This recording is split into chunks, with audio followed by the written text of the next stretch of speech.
Assalamualaikum warahmatullahi wabarakatuh. Pada kesempatan hari ini, kami dari kelompok Raja Diskon ingin mempresentasikan System Requirement Specification atau SRS, yaitu sistem pengambilan keputusan pada Raja Diskon IND. Untuk perkenalkan nama saya Muhammad Pujangga Alfareza. Kemudian ada Fatwata Rahman, Pupung Hendar Beni, dan Bintang Mardinanta Sukmaji. Kami di sini dari program studi Sistem Informasi. Untuk hal pertama akan dibacakan oleh Pupung Hendar Beni. Kepada Pupung dipersilahkan. Baik, terima kasih kepada moderator atas waktunya. Di sini saya ingin menjelaskan tahap yang pertama, yaitu pendahuluan. Ya, jadi di era yang semakin digital, toko online telah menjadi pilihan populer bagi konsumen untuk membeli produk dan berbagai layanan, untuk meningkatkan efisiensi dan meningkatkan kualitas layanan. Nah, toko online merupakan suatu sistem yang dapat membantu mereka mengambil keputusan yang efektif. Sistem pengambilan keputusan toko online adalah sistem komputer yang dapat membantu menganalisis data dan membuat rekomendasi yang tepat untuk memutuskan strategi pemasaran terbaik. Jadi, dalam penelitian pada artikel ini, kita akan membahas sistem pengambilan keputusan yang dikembangkan untuk toko online. Ya, selanjutnya pembelian menggunakan metode Topsys. Sistem ini dirancang untuk membantu toko online mengidentifikasi selebriti yang paling cocok untuk mengiklankan produknya. Jadi, sistem ini dapat membantu meningkatkan brand awareness dan meningkatkan penjualan produk. Berdasarkan konteks di atas, maka identifikasi masalah yang ingin diatasi dalam penelitian ini adalah bagaimana sistem pengambilan keputusan dan metodologi Topsys dapat membantu secara online toko untuk mengidentifikasi selebritas Instagram yang paling cocok untuk mendukung produk. Nah, tujuan dari penelitian ini adalah untuk merancang dan mengembangkan sistem pengambilan keputusan yang efektif untuk toko online dan mengetahui bagaimana sistem ini dapat membantu meningkatkan kesadaran merek dan penjualan produk seperti bagaimana. Pada bab ini kita akan membahas latar belakang, rumusan masalah, tujuan penelitian, dan penulisan sistem. Nah, platform tersebut akan membahas pentingnya sistem pengambilan keputusan di toko online dan bagaimana menggunakan metode Topsys untuk mendukung pengambilan keputusan. Nah, jadi rumusan masalah yang akan menjelaskan permasalahan yang akan diangkat dalam penelitian ini, yaitu bagaimana sistem pengambilan keputusan dapat membantu toko online mengidentifikasi selebriti yang paling cocok untuk mengendorse produk tersebut. Nah, jadi tujuan penelitian yang akan menjelaskan apa yang akan dicapai dalam penelitian ini, yaitu merancang dan mengembangkan sistem pengambilan keputusan yang efektif untuk toko online tersebut. Ya, tulislah sebuah sistem yang akan menjelaskan struktur yang akan digunakan dalam penelitian ini. Jadi, ada dua masalah. Yang pertama, sistem masih terbilang baru, dan yang kedua, sistem pencarian record masih sedikit lama. Dan tujuan dalam dokumen SRS tersebut adalah, dari dokumen SRS ini untuk membangun sistem pendukung keputusan untuk mengelola produk yang sesuai dengan kebutuhan pelanggan. Jadi tersebut begitu. Dan lingkup proyek, yaitu tujuan dari proyek sistem pengambilan keputusan ini adalah untuk membangun sistem pendukung keputusan untuk mengelola produk yang sesuai dengan kebutuhan pelanggan. Dan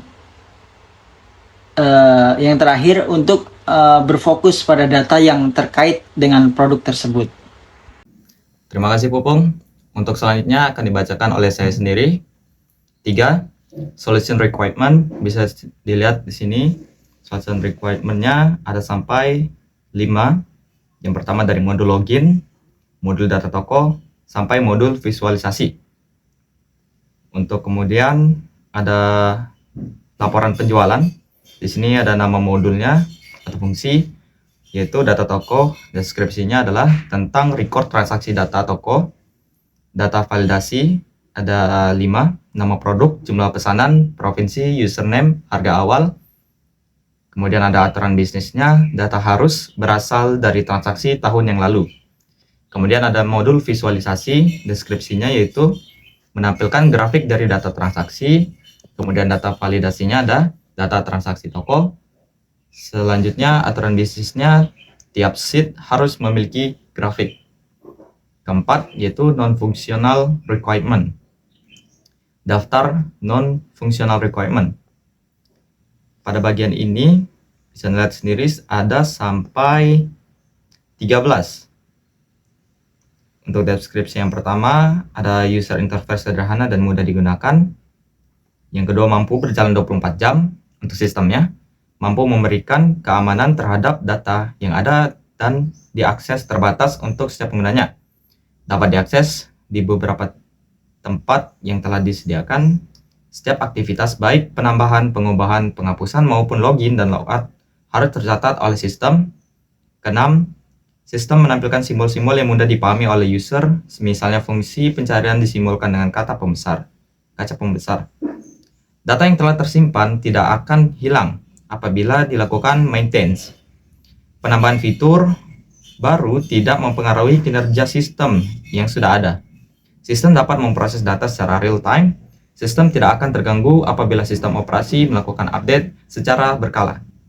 Sistem harus bisa mengakses data transaksi toko.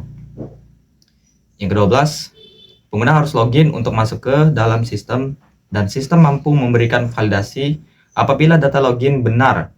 Maka sistem akan menampilkan halaman utama dan apabila password salah, maka sistem akan menampilkan notifikasi bahwa data login salah. Yang terakhir, sistem dapat memberikan notifikasi. Kemudian di sini ada tampilan untuk look and feel requirement. Di sini ada tampilan login untuk pertama. Di sini ada username, kemudian password, dan ada juga change password, yaitu untuk mengganti password yang lama. Kemudian di sini adalah tampilan salah satu sheet-nya. Di sini ada nama produk beserta berapa banyak produk ini dibeli di dalam transaksi tahun lalu. Kemudian ada software requirement. Untuk operation sistemnya ada Windows, database server CSV, untuk web browsingnya menggunakan Chrome. Hardware requirement-nya, prosesor menggunakan Intel Core 17 untuk minimum, RAM 2 GB, storage 1 GB. Untuk klien atau pengguna menggunakan minimum Core 13, minimal 4 GB, dan 128 storage. Kemudian ada security requirement. Server aplikasi hanya dapat diakses menggunakan data login yang telah didaftarkan.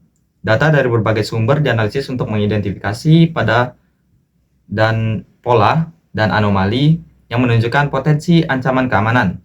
Sistem menggunakan model prediktif untuk mengambil keputusan tentang cara terbaik untuk memproses ancaman keamanan. Sistem dapat secara otomatis mengambil tindakan untuk merespon ancaman keamanan seperti memblokir akses IP address. Kemudian selanjutnya ada sistem authentical dan authorization. Untuk authentical, pengguna harus login untuk masuk ke dalam sistem. Pengguna melakukan login dan memasukkan akun yang telah terdaftar, menerapkan batas percobaan login untuk mencegah brute force attack. Kemudian ada authorization, pengguna harus masuk ke akun mereka dengan nama pengguna dan kata sandi yang valid. Pengguna dengan peran berbeda mungkin memiliki akses yang berbeda ke fitur aplikasi. Selanjutnya, pengguna dapat diberikan izin eksplisit untuk melakukan tindakan tertentu dalam aplikasi. Yang terakhir, menambahkan lapisan keamanan ekstra dengan meminta penggunaan untuk memasukkan informasi verifikasi tambahan. Baik, untuk selanjutnya akan diteruskan oleh Fatwa Rahman. Terima kasih Angga. Yang selanjutnya adalah accessibility. Untuk platformnya itu ada netbook, dan database. Untuk netbook sendiri, browsernya menggunakan Mozilla Firefox, Chrome, dan Internet Explorer. Untuk internetnya diizinkan semua, untuk internet networknya diizinkan semua. Yang selanjutnya database, browsernya MySQL, untuk internetnya tidak diizinkan, untuk internetnya internal network diizinkan. Selanjutnya adalah performance atau kinerja. Yang pertama, aplikasi ini dapat diakses 24 jam. Yang kedua, aplikasi ini dapat check out maksimal 2 detik. Yang ketiga, diperlukan waktu minimal 1 detik untuk menampilkan halaman dashboard. Selanjutnya adalah capacity atau kapasitas. Yang pertama, sistem harus mendukung hingga 5 data check out per orang. Yang kedua, sistem harus mendukung minimal 200 proses pembelian. Yang ketiga, sistem harus mendukung minimal 200 penyediaan barang di toko pada saat yang sama. Selanjutnya adalah response time. Yang pertama, semua respon sistem akan terjadi dalam 5 detik. Yang kedua, aplikasi dapat menampilkan hasil pencarian maksimal dalam 3 detik. Yang ketiga adalah aplikasi dapat menampilkan halaman yang dituju dalam waktu 1 detik. Selanjutnya adalah definisi produk. Sistem pengambilan keputusan adalah sistem yang digunakan untuk mendukung pengambilan keputusan dalam suatu organisasi atau bisnis. Sistem pengambilan keputusan digunakan untuk membantu mengambil keputusan dalam situasi semi-struktur atau tidak terstruktur, di mana tidak ada seorang pun yang mengetahui secara pasti bagaimana suatu keputusan harus diambil. Sistem ini terkomputerisasi dan terdiri dari 3 komponen yang saling berinteraksi. Selanjutnya adalah sistem kelayakan atau sistem feasibility. Untuk feasibility-nya yaitu ada 3. Yang pertama, technical feasibility, yang mana sistem informasi pengambilan keputusan akan dibangun menggunakan teknologi web berbasis cloud sehingga dapat diakses dari berbagai perangkat dengan koneksi internet. Yang kedua, operational feasibility, data transaksi yang dihasilkan oleh sistem ini punya tingkat akurasi yang tinggi karena langsung terhubung dengan sistem pengambilan keputusan. Yang terakhir adalah economic feasibility, paperless, biaya tenaga kerja. Selanjutnya adalah sistem capabilities atau kemampuan sistem. Capabilities end user. Owner dapat memberikan pada end user kemampuan untuk yang pertama, owner dapat menginput data tuh. Selanjutnya, owner dapat memfilter data-data dari transaksi. Selanjutnya, owner dapat merubah tampilan grafik sesuai dengan keinginan owner agar dapat mudah dipahami. Untuk yang selanjutnya, timeline SDLC. Untuk kegiatannya sendiri ada planning, yang PIC-nya manajer proyek. Untuk rencana mulainya minggu pertama, rencana selesainya minggu pertama.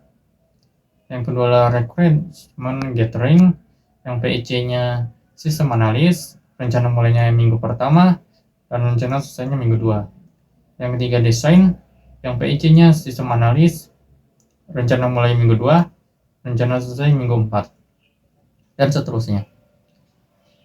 Yang selanjutnya adalah work breakdown struktur SDLC. Untuk task-nya itu sendiri ada planning, yang kedua sistem recruitment, yang ketiga desain, yang keempat development, yang kelima testing, yang terakhir training and deployment. Terima kasih. Baik, terima kasih Fatul Rahman. Untuk selanjutnya akan dibacakan oleh Bintang Mahardinata. Baik, terima kasih Angga. Di sini saya akan melanjutkan materinya. Di sini ada sistem desain. Di sini ada sistem recruitment. Di kualitas sistem ini ada availability dan penjelasannya di samping. Ada latency, capacity, ada performance, scalability, dan lain sebagainya. Kemudian logical design. Di sini ada daftar nama tabel. Ada nama produk, yaitu tabel ini menampung data nama produk, ada harga awal, dan tabel ini menampung data harga awal, ada username, ada provinsi, dan ada jumlah pesanan. Kemudian physical design. Di sini ada kumpulan dari beberapa sheet, yaitu bisa dilihat ada pengiriman, ada username, dan provinsi, dan masih banyak lagi. Kemudian sistem arsitektur requirement. Arsitektur yang dibutuhkan untuk mengembangkan sistem informasi ini terdiri dari 2 alat server dan UPS yang disediakan apabila terjadi mati lampu saat sistem dijalankan. Sistem arsitektur requirement untuk proyek dapat digambarkan sebagai berikut. Di sini ada gambarnya, ada server, switch, ada building A, building B, dan building C. UI requirement. Di sini ada tampilan login, ada username dan passwordnya. Kemudian ada change password. Maka tampilannya akan seperti ini, ada username, ada old password, dan password. Kemudian modul produk. Di sini ada tampilan dari produk, ada nama produknya, dan paling banyak yang beli. Kemudian modul provinsi. Di sini ada tampilan dari map provinsinya. Kemudian data recruitment, data login. Di sini ada data, ada description, data type, dan sampel. Untuk data di sini ada ID user, dan deskripsinya ada user, ID pengguna, dan data type-nya ada data, tipe datanya in, kemudian sampelnya ada 1, 2, 3, dan lain sebagainya. Kemudian input output recruitment. Di sini ada proses recruitment-nya, ada input dan output. Di proses ini ada kelola data transaksi, dan untuk inputnya di sini ada username, outputnya ada informasi transaksi, dan masih ada lagi. Kemudian kedua di sini ada visualisasi. Untuk inputnya ada data transaksi dan outputnya ada grafik. Baik, itu saja. Saya kembalikan kepada Angga. Baik, terima kasih Bintang. Untuk yang terakhir, saya tutup untuk presentasi kali ini. Dari kami, kelompok Raja Diskon, saya akhiri. Wassalamualaikum warahmatullahi wabarakatuh.